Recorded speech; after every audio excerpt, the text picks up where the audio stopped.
Hello students, welcome to my YouTube channel study hub. Last video में हमने सीखा था कि सीक्वेंस कैसे डिसाइड करते हैं कि एपी है कि नहीं। आज उसी टॉपिक को थोड़ा कैरी फॉरवर्ड करके कुछ और एग्जाम्पल से देखते हैं। क्वेश्चन है 2,5/2, 3,7/2। सो T1 रहेगा 2, T2 रहेगा 5/2, T3 रहेगा 3, T4 रहेगा 7/2। So same, first T2 minus T1, 5/2 minus 2। अभी एक नंबर फ्रैक्शन में है, एक नॉर्मल नंबर है, तो ऐसे टाइप के क्वेश्चंस को कैसे सॉल्व करें। सबसे पहले डिनोमिनेटर इक्वल कर देंगे। डिनोमिनेटर को कैसे इक्वल करेंगे, इसको 2 से मल्टीप्लाई करके। 5 minus 2 2s are 4, denominator same 2, 5 minus 4 1, 1/2। Then next T3 minus T2, T3 है 3 minus 5/2। अगेन डिनोमिनेटर को इक्वल करना पड़ेगा। कैसे इक्वल करेंगे, इसको मल्टीप्लाई करके। 3 into 2 6, 6 minus 5/2, 6 minus 5 1, 1/2। Then last T4 minus T3, T4 है 7/2 minus 3 which is equal to same 7 minus 6/2 which is equal to 1/2। तो 1/2 1/2 1/2 डिफरेंस कांस्टेंट आया।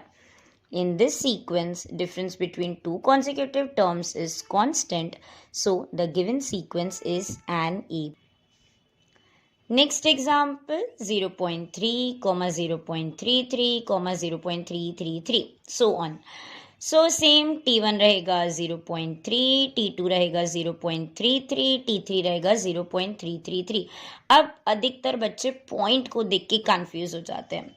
सो लेट्स सी इसे कैसे सॉल्व करना है।